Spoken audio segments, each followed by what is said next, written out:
आज तक रेडियो सुनता है सारा जहां।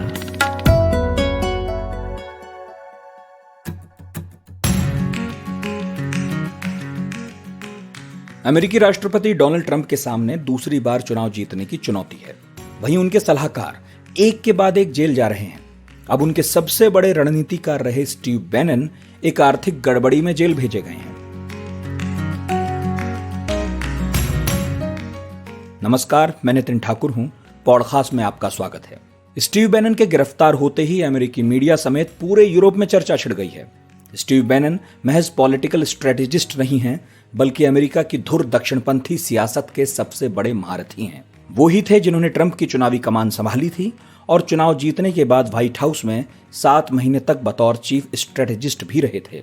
क्यों बैनन जेल गए, क्यों वो इतने अहम है, ये गिरफ्तारी क्यों इंपॉर्टेंट है, क्यों ट्रंप ही नहीं बल्कि फार राइट पॉलिटिक्स के लिए एक झटका है।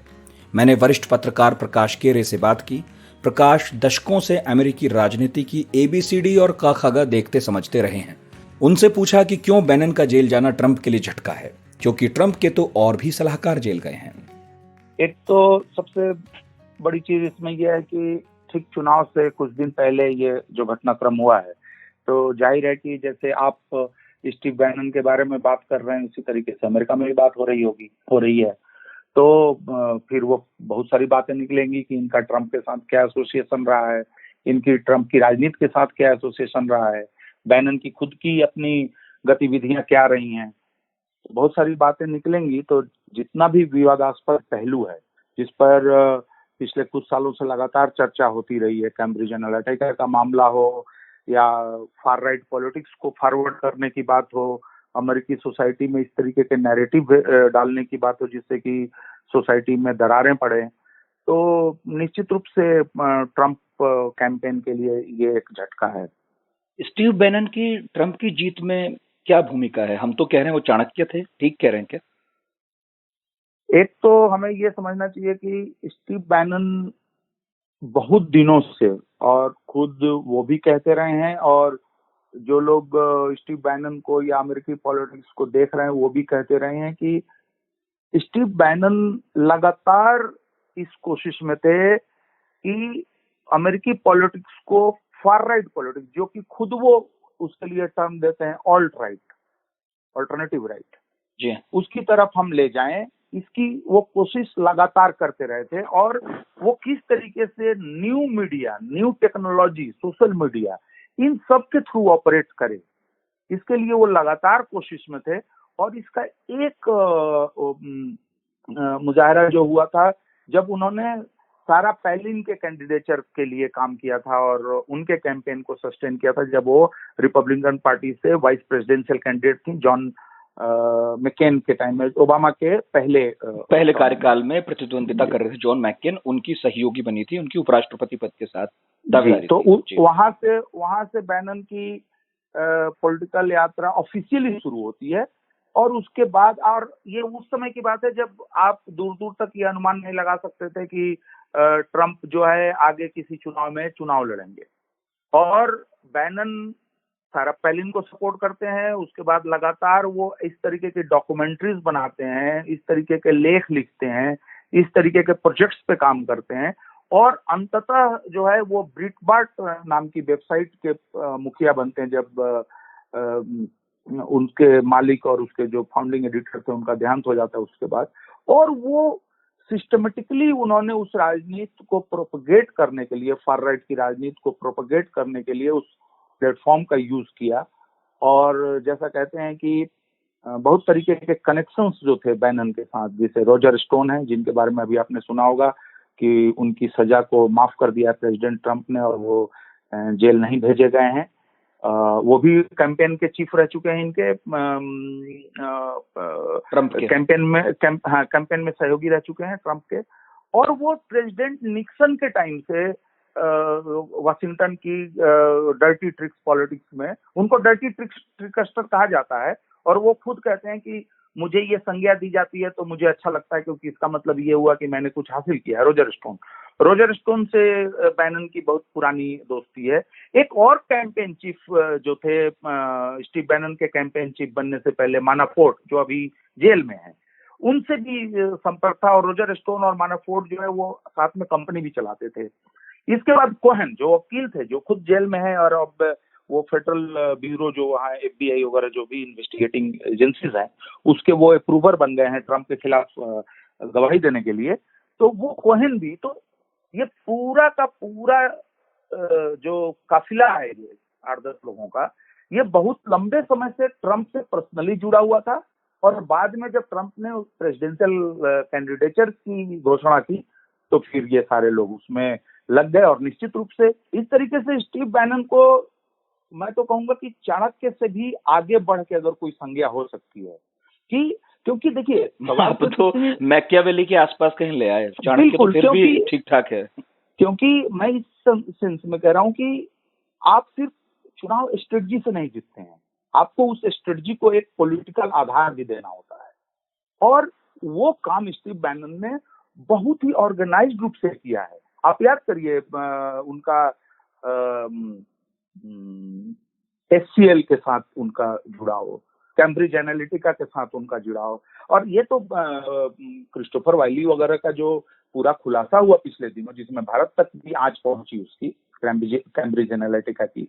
और HCL कंपनी जो है वो अमेरिकी मिलिट्री और ब्रिटिश मिलिट्री के लिए साइकोलॉजिकल ऑपरेशन की तैयारी करते हैं, मनोवैज्ञानिक युद्ध जो लड़ा जाता है। हाँ, मैं उसी पर आ रहा था प्रकाश जी कि तो मैं इस सेंस में कह रहा हूँ कि स्टीव बैनन ने न सिर्फ रणनीतिक तौर पे ट्रम्प के कैंपेन को जो है शेप दिया, और बाद में लगभग 1 साल तक उनके स्ट्रेटजी अफेयर के चीफ रहे, करीब 7-8 महीने तो ट्रम्प के साथ ही थे व्हाइट हाउस में, ट्रम्प के साथ थे। तो सिर्फ उनकी रणनीतिकार के रूप में उनको देखना जो है, उनको कम करके देखना होगा, बल्कि वो एक राजनीतिक थिंकर भी है फार राइट से। ठीक बात है। तो एक तरह से यूनाइटेड स्टेट्स की जो कंजर्वेटिव पॉलिटिक्स है, उसको भी पूरा झटका लगा है। लेकिन मुझे आपसे ये पूछना है कि स्टीव बैनन की हिस्ट्री शीट में तो कैम्ब्रिज एनालिटिका भी है, तो गिरफ्तारी अब हुई है जाकर। आज की गिरफ्तारी पर बात करें अगर, मामला क्या है? देखिए, मामला यह है कि आपने देखा होगा कि प्रेसिडेंट ट्रम्प का जो कैंपेन था, उसका सबसे बड़ा जो मुद्दा था वो था कि हम मैक्सिको बॉर्डर पे दीवार खड़ी करेंगे, बिल्ड द वॉल, दीवार बनाओ, ताकि जो अनरजिस्टर्ड इमिग्रेशन जो हो रहा है, जो रिफ्यूजीज का इनफ्लो जो अमेरिका में हो रहा है, उसको रोको। मैक्सिको से लोग उस तरह घुस के ना जाएं जैसे हिंदुस्तान में बांग्लादेश वगैरह से आने की खबरें आती हैं। तो ट्रम्प ने कहा कि पूरी सीमा, जो इतनी बहुत लंबी सीमा है, उस सीमा पर मैं दीवार खड़ा करूंगा। ये इनका कैंपेन का सबसे बड़ा मुद्दा था। घोषणा पत्र जैसे हमारे यहाँ 370 राम मंदिर भाजपा का है, वैसे ट्रम्प का था जी। ट्रम्प का था, और उसका कारण था कि इस नाते ये फार राइट की जितनी पॉलिटिक्स है, एक अन्य खड़ा करना अपने बरक, शत्रु के रूप में, दुश्मन के रूप में, टारगेट के रूप में, कि ये जो प्रवासी आ रहा है, ये जो शरणार्थी आ रहा है, ये हमारी समस्या का, हमारी समाज की तमाम समस्याओं का कारण ये है, और ये हमारे यहाँ अपराध करता है, ये हमारे यहाँ जो है स्मगलिंग करता है, ये हमारे यहाँ ड्रग्स बेचता है, ये हमारे यहाँ हत्याएं करता है। तो पूरा कैंपेन का जो एक तरीके से कहें कि सिंबल बना कि बिल्ड द वॉल, हम दीवार बनाएंगे जी। तो उसी तरीके के का कैंपेन चल रहा था। बहुत सारे लोग ऑर्गेनाइजेशन चलाते थे, कैंपेन करते थे। उसमें एक कैंपेन ये भी चल रहा था जिसमें कि चंदे वंदे आप लेते हैं, तो उसी में कुछ फ्रॉड का मसला जो है, पैसे का लेन देन का मसला है, जिसमें स्टीव बैनन की गिरफ्तारी हुई है। अच्छा, स्टीव बैनन का नाम कैम्ब्रिज एनालिटिका में आया, और वो तो कोई सिर्फ अमेरिका का मामला नहीं था, उसमें तो भारत तक शामिल थे, मतलब उनका कार्यक्षेत्र यहाँ तक था। उसमें स्टीव बैनन क्यों बच गए? वहां क्या हुआ? देखिए, कैम्ब्रिज एनालिटिका के मामले में एक तो मसला ये हुआ कि जो HCL कंपनी थी, उसकी जो पेरेंट कंपनी है, वो पेरेंट कंपनी तो कंपनी है जो कि खुद ही कहती है कि वो 60 से अधिक देशों में ऑपरेट करती है। उसके क्लाइंट में अमेरिकी मिलिट्री भी है, ब्रिटिश मिलिट्री भी है। अब वो एक डेटा को लेके, फेसबुक से जो उनको हासिल हुआ है, उस डेटा को लेकर वो कुछ प्रोग्राम बना रहे हैं। तो टेक्निकली स्पीकिंग ये अपने आप में तो अपराध नहीं हो सकता ना। अगर आपके पास कोई सूचना है, उस सूचना को आप एनालिसिस करें। वाइली तो अंदर चले गए, ये रह गए नहीं। देखिए, उन लोगों के, देखिए बहुत सारी और चीजें हुई, जैसे कि ये ब्रिटिश कंपनी है, इसका टेक्निकलिटीज हम देखें पहले। ये ब्रिटिश कंपनी थी, और चाहे वो मर्सर हो, मर्सर एक बहुत बड़े राइट विंग के फंडर रहे हैं अमेरिका में, और वो अकूत अरबपति खरबपति आदमी है, वो पैसे देते हैं, तो वो उनका भी पैसा इसमें लगने की बात आई थी। हालांकि स्टीव बैनन इस सबसे डिनाई करते हैं, लेकिन ये कैम्ब्रिज एनालिटिका की स्थापना से ही उससे बैनन का जुड़ाव रहा है। लेकिन आपराधिक मामला जो है वो बनता तब जब वो एक तो टेक्निकल रहते, उसमें कुछ समाउ इन्वॉल्व रहते ऑफिशियली, दूसरा कि वो ब्रिटिश कंपनी थी, अमेरिकन सिटीजन है, और कैम्ब्रिज एनालिटिका बंद इसलिए हुई कि उसका नाम बहुत बदनाम हो गया। बिल्कुल। जेल कौन गया? कोई जेल नहीं गया। और जेल जाने का कारण बहुत वो चीज थी ना कि जैसे आपको मुझे टारगेट करना है तो आपके फिनेंशियल बगलिंग को भी हम देखेंगे कि कहाँ से पैसा आया, आपने कोई लॉ तो नहीं तोड़ दिया, कोई गोपनीयता का लॉ तो नहीं तोड़ दिया, आपने गलती से डेटा तो किसी का नहीं उठा लिया। सो तो है। लेकिन उसमें एक और इंटरेस्टिंग चीज आपको बताऊं, कैम्ब्रिज एनालिटिका जरूर बंद हो चुकी है, लेकिन कैम्ब्रिज एनालिटिका के फॉर्मर एम्प्लॉइज ने उसी बिल्डिंग में एक नई कंपनी खोली है, उसका मैं नाम भूल रहा हूं, और वो कंपनी, उसका नाम है एमेर डेटा लिमिटेड। ओके। और इसका लंदन में उसी बिल्डिंग में ऑफिस है जिसमें कैम्ब्रिज एनालिटिका चलता था। और एक और उसके पूर्व कर्मचारियों ने एक और कंपनी बनाई है, उसका नाम है डेटा प्रॉपरिया। और मैं इसलिए कह रहा हूं कि इन दोनों कंपनियों का, एमेर डेटा और डेटा प्रॉपरिया को याद रखना चाहिए कि आगे इनसे भी जुड़े हुए मसले हमारे सामने आएंगे। और डेटा प्रॉपरिया इस साल भी ट्रंप के चुनाव कैंपेन में मदद कर रही है। ओके, लेकिन तो ये हम ना भूलें कि डेटा का सवाल गायब हो गया या खत्म नहीं हुआ है, हवा में चल रूप बदल लिया है, धंधा तो जारी है। धंधा जारी है। प्रकाश जी, स्टीव बैनन इतनी घनिष्ठता थी ट्रंप के साथ, फिर छोड़कर क्यों चले गए? देखिए, एक तो चीज ये आपने देखा होगा कि ट्रंप जो हैं वो एक, उनके बारे में आप कुछ चीज निश्चित नहीं कर सकते, उनके व्यवहार को लेके सबसे अनप्रेडिक्टेबल प्रेसिडेंट है अमेरिका के वो। बिल्कुल। और ये भी देखिए ना कि व्हाइट हाउस में कोई भी बंदा कहाँ टिक पाया। उनके विदेश सचिव कितने बदले, उन्होंने रक्षा सचिव कितने बदले, उन्होंने अपने स्पोक्स पर्सन 3-3, 4-4 बदले, उन्होंने अपने FBI में झगड़ा हुआ उनका, आते ही बदले बिल्कुल। हाँ, और मिलिट्री हेड्स के साथ, उनके पेंटागन के साथ झगड़े हुए, उनके CIA के साथ झगड़े हुए। तो आप उनके अच्छा, दूसरी चीज ये देखिए कि एडमिनिस्ट्रेशन में कई लोग होते हैं, जैसे हमारी सरकार में भी भाई कई मंत्री होते हैं, तो सबकी राय अलग अलग हो सकती है। बैनन की राय ये थी कि जो ट्रंप एडमिनिस्ट्रेशन वेनेजुएला और ईरान पे जो फोकस कर रहा है, ये न करके उसको चीन पे फोकस करना चाहिए। लेकिन जो John Bolton, national security adviser Trump के, जिनकी चर्चा पिछले दिनों हुई किताब के चक्कर में, वो ये कहते थे कि वेनेजुएला और ईरान को टारगेट करो।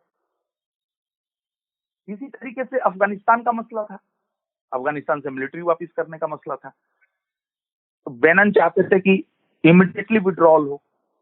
तो कई सारे मुद्दों पे वैचारिक मतभेद भी थे। लेकिन अच्छा, मैं बस आखिरी सवाल ये पूछ रहा था कि 2017 में बैनन ने, जितना मुझे याद आ रहा है, तो एक चुनाव में हिस्सा लिया था, उनके उम्मीदवार हार गए थे और वहां उनकी साख को बट्टा लगा था कि भाई पॉलिटिकल स्ट्रेटेजिस्ट ठीक ठाक थे, लेकिन ये क्या बात हुई, चुनाव हार गए।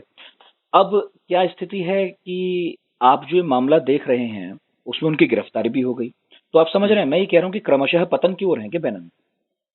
देखिए, पहली चीज तो ये है कि फार राइट की पॉलिटिक्स के जितने दावे थे, वादे थे, चाहे वो यूरोप में हो या अमेरिका में हो, वो उन वादों की और उन दावों की पूरी तरीके से कलई खुलती जा रही है।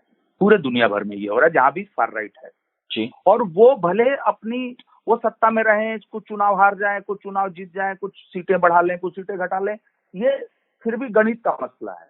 लेकिन ये साफ बात है कि इनके पास जो वो स्टीम था, कहते हैं ना कि काठ की हांडी को बार बार आप नहीं चढ़ा सकते, तो वो स्टीम लूज कर रहा है ये पूरा मूवमेंट है। क्योंकि अल्टीमेटली आपने क्या कहा, आपने तो यही कहा ना कि भाई तुम्हारी नौकरी चीनी खा रहे हैं, तुम्हारी नौकरी इंडियंस खा रहे हैं, तो आपने क्या, आपने लोगों को नौकरी दे दी। आपने कहा कि हम रिफ्यूजीज को रोकेंगे, क्या आपने रिफ्यूजीज का आना रोक दिया? ये मुस्लिम देशों से जो लोग आ रहे थे उसमें बैन का भी तो स्टीव बैनन का बहुत बड़ा हाथ था। बिल्कुल, बिल्कुल था। और इनफैक्ट बैनन की पॉलिटिकल समझदारी बनाने में ईरान और मुस्लिम कंट्रीज का से जुड़ी हुई कुछ चीजों का बड़ा रोल है। जब ये अमेरिकन नेवी में नौकरी करते थे, तो उसी समय आपको याद होगा 78-79 का वो क्राइसिस हुआ था, जिसमें ईरान में रिवॉल्यूशन हुआ, इस्लामिक रिवॉल्यूशन हुआ अयतुल्लाह खुमैनी के लीडरशिप में, जी हाँ। और अमेरिकी दूतावास पे हमला किया गया और बहुत सारे लोगों को बंधक बना लिया गया था। हाँ, और बड़ी उसी खूबसूरत वजह सी फिल्म भी बनी है उस पर एक। हाँ, मुझे याद है। और उस प्रकरण ने जिम्मी कार्टर को चुनाव हरवा दिया, और चुनाव तक, वोटिंग तक उसने छोड़ा नहीं ईरान ने उन बंधकों को। तो जिम्मी कार्टर चुनाव हार गए, और जैसे ही रोनाल्ड रीगन चुनाव जीते, बंधकों को छोड़ दिया गया। तो ये सारी चीजें जब घटित हो रही थी, और 6-8 हेलीकॉप्टर अमेरिकन मिलिट्री के गिरा दिए गए थे ईरानी मिलिट्री द्वारा, तो उस समय ये खुद जहाज लेके पर्शियन गल्फ में थे, स्टीव बैनन।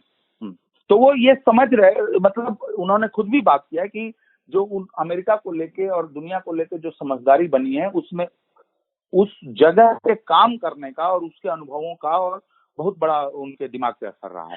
प्रकाश जी, अंतिम टिप्पणी आपकी इस पॉडकास्ट में मुझे ये लेनी है कि स्टीव बैनन का पतन, मैंने कहा कि क्रमशः होता दिख रहा है। भाई भविष्य, हम तो नजूमी है नहीं, पता नहीं, वापस भी आ सकते हैं। लेकिन आपने तो उससे एक कदम आगे बढ़ के ये कहा कि कंजर्वेटिज्म अपने अंत की तरफ है, फार राइट अंत की तरफ है। क्या स्टीव बैनन के इर्द गिर्द घूमता है फार राइट? क्योंकि जो पोस्टर बॉय हैं वो तो डोनाल्ड ट्रंप हैं, जीते जागते बढ़िया घूम रहे हैं। और अभी तो मुझे लग नहीं रहा कि ऐसी कोई बड़ी किसी ने भविष्यवाणी की है या आंकड़ा आया है या दावा किया है कि वो हार ही जाएंगे। तो फिर स्टीव बैनन के पतन के साथ आप उस राजनीति का पतन कैसे कह सकते हैं जो ट्रंप के साथ साथ उरूज पर गई? देखिए, पहली जो आपने ये बात कही है, उसके पहले लाइन को मैं दुरुस्त कर दूं कि मैं नहीं कह रहा हूं कि कंजर्वेटिज्म खत्म हो रहा है या वो कमजोर हो रहा है। देखिए, कंजर्वेटिव, प्रोग्रेसिव, सेंट्रलिस्ट, लिबरल, ये सब समाज के और राजनीति के ऐसे ट्रेंड्स हैं जो हमेशा रहेंगे अपने अलग अलग रूपों में। कोई थोड़ा आगे बढ़ जाएगा पॉलिटिकली, तो कोई थोड़ा पीछे हट जाएगा। लेकिन ये जो फिनोमेना हम देख रहे हैं फार राइट, और हमें फार राइट को कभी भी सेंटर राइट या राइट के साथ जो है पूरी तरीके से इक्वेट नहीं करना चाहिए। जैसे हम लोग कहते हैं ना कि भाई अगर मुझे उदाहरण देने की बात हो कि जैसे कि अब्राहम लिंकन भी रिपब्लिकन पार्टी के थे, ठीक और बात है। और जॉर्ज बुश भी रिपब्लिकन पार्टी के थे, निक्सन भी रिपब्लिकन पार्टी के थे, रोनाल्ड रीगन भी और डोनाल्ड ट्रंप भी। लेकिन आप साफ साफ डोनाल्ड ट्रंप में और रोनाल्ड रीगन में आप अंतर देख सकते हैं, जॉर्ज बुश से और इनमें अंतर देख सकते हैं।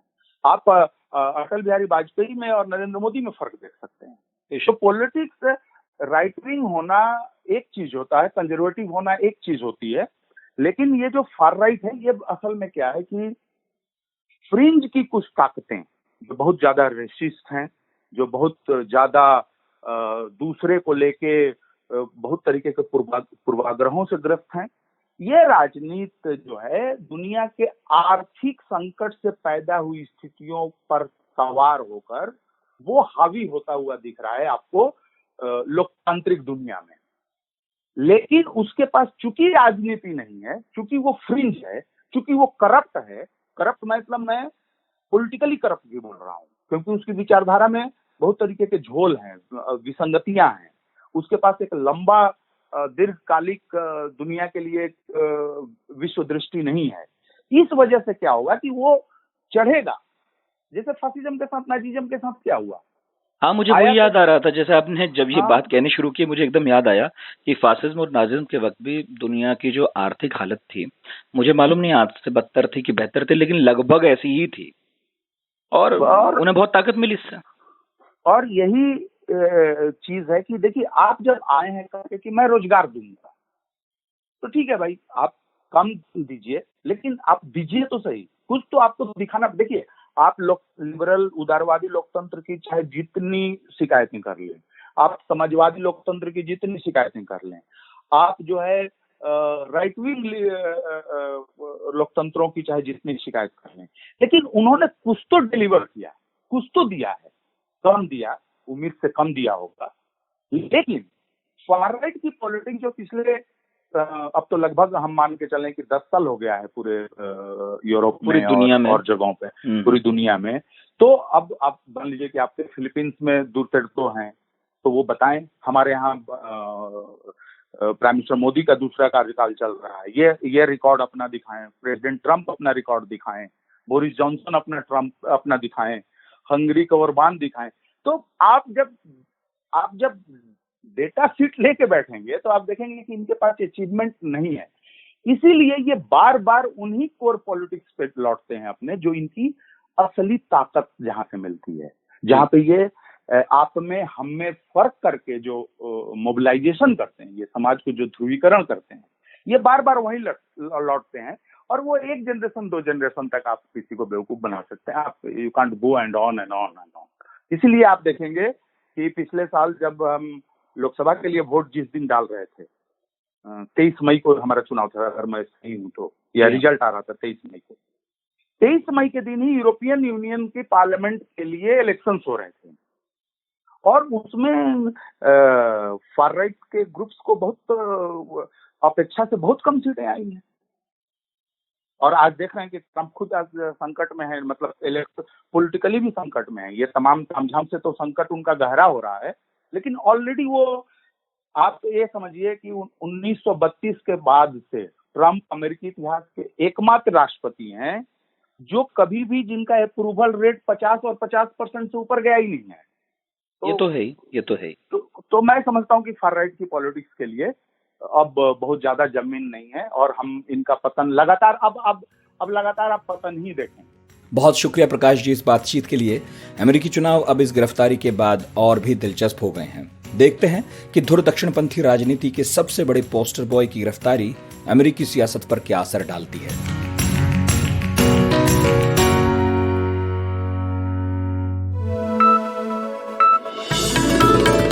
खबरों की हलचल और देश विदेश का मिजाज आप सुन रहे हैं आज तक रेडियो।